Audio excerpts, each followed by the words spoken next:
Hello dear students, कैसे हो आप। रियल एनालिसिस के चैप्टर नंबर 1 को हम कर रहे थे और चैप्टर नंबर 1 में 2 एक्सरसाइज हम कर चुके हैं बच्चों। पहली यूनिट में ये सिर्फ एक ही चैप्टर है जिसमें 3 एक्सरसाइज हैं, जिसमें से 2 एक्सरसाइज हम कर चुके हैं। तो यहाँ तक तुम्हारा एक क्वेश्चन कंप्लीट हो जाएगा। इतने पार्ट को आप अच्छे ढंग से कर लें। लेकिन जो कंपलसरी क्वेश्चन आता है उसमें छोटे छोटे पार्ट्स आते हैं, उन पार्ट्स के लिए भी हम कुछ आगे करेंगे। मतलब हम आगे ज़्यादा डीप में नहीं करेंगे, बट कुछ बेसिक रिजल्ट्स आपको ध्यान होने चाहिए जिनकी स्टेटमेंट पूछी जा सकती है या वो आपको वैसे पता होना चाहिए। तो इसलिए मैं आगे के कुछ रिजल्ट्स आपको स्टेटमेंट्स रिवाइज करवाता हूँ, इनके प्रूफ में जाने की ज़रूरत नहीं है। Suppose f and g are bounded and integrable functions. मान लो अपने पास 2 फंक्शन हैं, बाउंडेड और इंटीग्रेबल हैं दोनों, इंटरवल क्लोज इंटरवल पे, और f function is less than equal to g function. मतलब क्या है, इंटरवल के अंदर किसी भी पॉइंट पे आप चेक करके देखोगे तो एफ की वैल्यू छोटी है जी की वैल्यू से, ऐसा गिवन है। तो बच्चों f का इंटीग्रेशन g के इंटीग्रेशन से लेस या इक्वल रहेगा। जो सिंबल यहाँ है वही सिंबल यहाँ होगा। तो ये साधारण सी बात थी। नेक्स्ट, उसके बाद मान लो अपने पास कोई इंटीग्रेबल फंक्शन है f और ए बी इंटरवल के ऊपर। अब उस इंटरवल में से c कोई नंबर लिया, अच्छा सॉरी सी इंटरवल में से नहीं, कोई भी नंबर ले लिया हमने सी, तो f के साथ c मल्टीप्लाई कर लिया। तो अगर f इंटीग्रेबल है तो c मल्टीप्लाई करने के बाद भी इंटीग्रेबल ही रहेगा। और इसका इंटीग्रेशन क्या आएगा, c इंटू एफ का इंटीग्रेशन क्या आएगा, वो f का जो इंटीग्रेशन था उसके साथ c मल्टीप्लाई कर दिया जाए, इसके इक्वल होगा। तो ये बेशक ये रिजल्ट प्रूफ आए हुए हैं, लेकिन आपका एक क्वेश्चन पीछे से ही कंप्लीट हो जाएगा, इसलिए इनके प्रूफ की ज़रूरत नहीं है। पीछे जो थ्योरम थी दूसरी एक्सरसाइज तक, उनमें से कईयों के प्रूफ तो मैंने करवा दिए हैं, किसी किसी का प्रूफ हमने नहीं किया है। तो वो प्रूफ आप कर लेना, जो यूनिवर्सिटी में आई हुई थ्योरम है कम से कम उनका प्रूफ कर लेना। नेक्स्ट, f और g 2 इंटीग्रेबल फंक्शन हैं, उन दोनों को जोड़ दिया जाए फिर इंटीग्रेशन करें, किसके इक्वल होगा। अलग अलग इंटीग्रेशन कर दिया जाए और जोड़ दिया जाए, इसके इक्वल होगा। नेक्स्ट, 2 फंक्शन हैं, उन दोनों की प्रोडक्ट कर दी जाए, दोनों इंटीग्रेबल हैं f और g, और उन दोनों की प्रोडक्ट कर दी जाए f इंटू जी, तो वो भी क्या रहेगा, इंटीग्रेबल रहेगा। नेक्स्ट, ये कोई खास बात नहीं,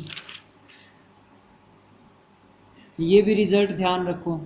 मान लो आपके पास कोई बाउंडेड इंटीग्रेबल फंक्शन है और उसका मोड ले लिया, f फंक्शन का मोड ले लिया, तो f बाउंडेड इंटीग्रेबल था, तो ये भी बाउंडेड और इंटीग्रेबल ही रहेगा मोड लेने के बाद। और मोड लेने के बाद जो इंटीग्रेशन आएगा, ये वाली साइड मोड लेने के बाद फिर इंटीग्रेशन जो ये आएगा वो हमेशा बड़ा आने की उम्मीद होती है। किससे, खुद फंक्शन का इंटीग्रेशन लें और उसका मोड लें।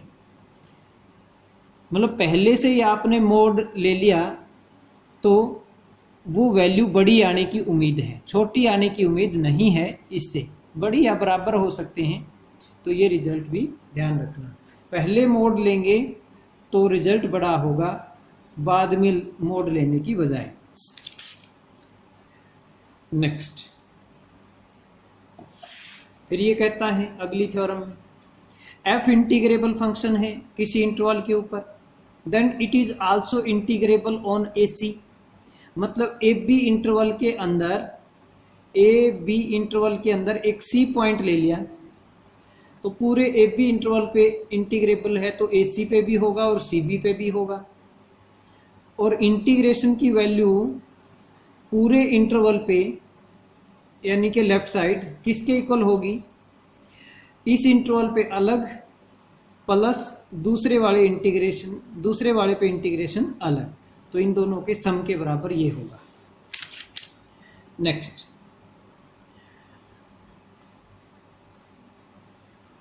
उसके बाद बच्चों ये मीन वैल्यू थ्योरम, ये देखिए,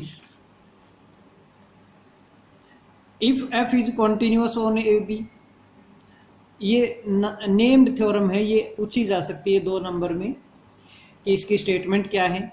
if F is continuous on A B then there exist C between A and B such that A से बी एफ का इंटीग्रेशन किसके इक्वल होगा, B minus A into F C के equal होगा। मतलब ये ए बी का interval था और एफ फंक्शन कॉन्टिन्यूअस है और एफ फंक्शन का इंटीग्रेशन करना है ए से बी तक पूरे इंटरवल में। तो बच्चों ऐसा सी जरूर मिल जाएगा इंटरवल में कि जो इंटीग्रेशन की वैल्यू थी ना, वही वैल्यू आ जाएगी अगर हम सी के ऊपर फंक्शन की वैल्यू इनटू ये लेंथ ऑफ इंटरवल मल्टीप्लाई कर दें, length of this interval multiply कर दें बी माइनस ए, तो ये चीज इंटीग्रेशन के बराबर आ जाएगी। ऐसा सी जरूर मिल जाएगा। चलिए नेक्स्ट, नई डेफिनेशन, परिमिटिव ऑफ ए फंक्शन।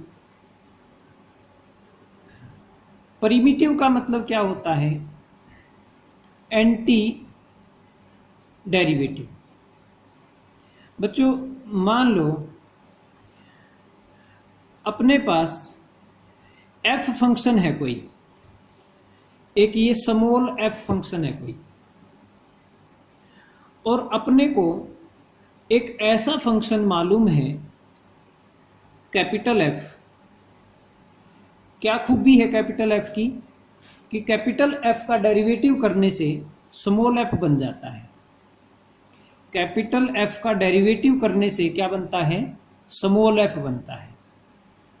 तो अपन एफ फंक्शन का डेरिवेटिव कहेंगे, F derivative of F capital F is small F, और इसका उल्टा अगर कहना है तो क्या कहेंगे, capital F is primitive of small F, small F is derivative of capital F and capital F is primitive of small F. तो समझ गए होंगे, जिसका डेरिवेटिव करने से स्मॉल एफ बना है उसको स्मॉल एफ का परिमिटिव कहा जाएगा। याद हुआ, जिसका डेरिवेटिव करने से स्मॉल एफ बना है तो उसको स्मॉल एफ का क्या कहा जाएगा, परिमिटिव कहा जाएगा। ओके, अब एक fundamental theorem of integral calculus हम करते हैं। ये थ्योरम क्या कहती है बच्चों, मान लो एफ अपने पास एक फंक्शन है और किसका डेरिवेटिव करने से एफ बनता है वो मालूम है, मतलब एफ का परिमिटिव अपने को मालूम है, कैपिटल एफ है। तो एफ का इंटीग्रेशन हम लिख सकते हैं, एफ का इंटीग्रेशन स्मॉल एफ का क्या होगा, जो परिमिटिव था उसके अंदर अपर लिमिट रख दो माइनस परिमिटिव के अंदर लोअर लिमिट रख दो। बच्चों +2 क्लास में आपको यही चीज सिखाई गई थी। मैंने इस चैप्टर के पहले ही लेक्चर में आपको बताया था कि +2 क्लास में जो इंटीग्रेशन करके आए हो और अब जो इंटीग्रेशन सीख रहे हो, इन दोनों में अंतर क्या है। बच्चों ये रिजल्ट आपको क्लियर करवाएगा कि +2 वाला और अब जो इंटीग्रेशन सीखा है उसमें अंतर कुछ नहीं है, बट +2 में आपको इंटीग्रेशन की सही डेफिनेशन बताई ही नहीं गई थी। इंटीग्रेशन की जो मूल डेफिनेशन है वो आपको इस चैप्टर में रीमान इंटीग्रेशन के रूप में बताई गई है, लेकिन +2 में जो चीज बताई गई है डायरेक्ट आपको ये बताई गई थी क्योंकि +2 के अंदर जितने क्वेश्चन थे इंटीग्रेशन के अंदर, आपको याद होगा वो सारे क्वेश्चन ऐसे होते हैं जो किसी न किसी का डेरिवेटिव से आते हैं, किसी का डेरिवेटिव करने से वो बनते हैं। यानी कि परिमिटिव मालूम होता है तो हम परिमिटिव के अंदर अपर और लोअर लिमिट रख देते हैं। यानी कि +2 में जो इंटीग्रेशन सिखाया गया वो एंटी डेरिवेटिव सिखाया गया, लेकिन वो जो प्रॉब्लम्स हैं वो कुछ एक प्रॉब्लम है, एंटी डेरिवेटिव हर किसी फंक्शन का एग्जिस्ट नहीं करता। हर किसी फंक्शन का एंटी डेरिवेटिव, जैसे इसमें f का एंटी डेरिवेटिव परिमिटिव, f का परिमिटिव अपने को मालूम है, तो ऐसे हर किसी का परिमिटिव थोड़े मालूम होता है।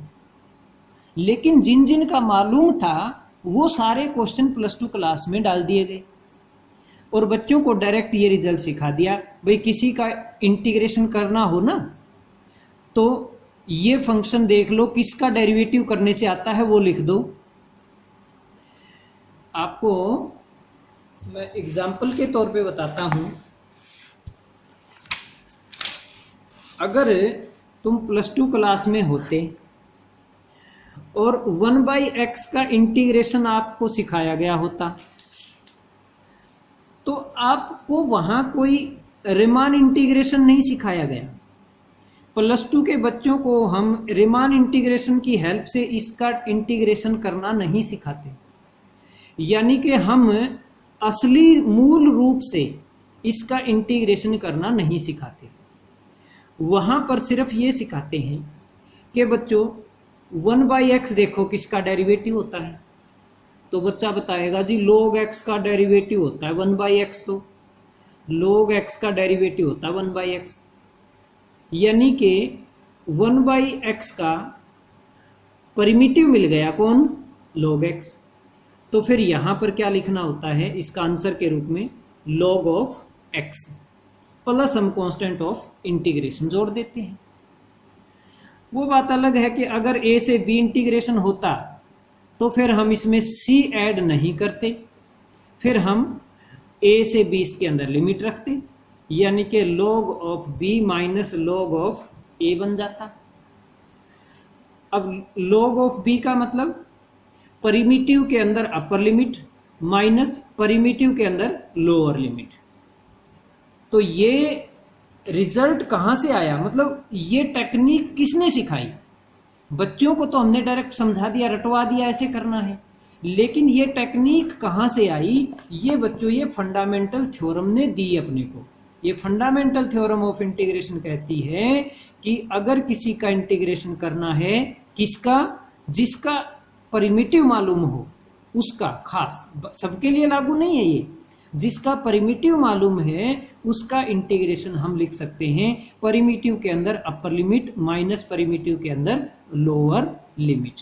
तो शायद आपको समझ आ गई होगी बात कि +2 के बच्चों को हम किस तरह से गोली देते हैं, उसको हम इंटीग्रेशन की सही डेफिनेशन नहीं सिखाते, बट यहां से ये गोली पैदा हुई है, ये गोली उनको दी जाती है।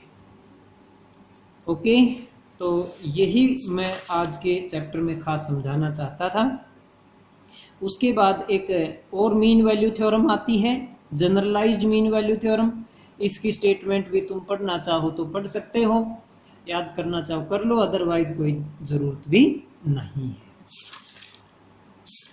चलो ये था बच्चों आज का लेक्चर। इस चैप्टर की सिर्फ 2 एक्सरसाइज अच्छे से तैयार कर लो और बाकी जो मैंने आगे रिजल्ट्स बताए हैं इनको याद रख लो। तो आज का चैप्टर हम यहीं फिनिश करते हैं। अगले लेक्चर में हम अगली यूनिट शुरू करेंगे, improper integral and their convergence. Okay, bye.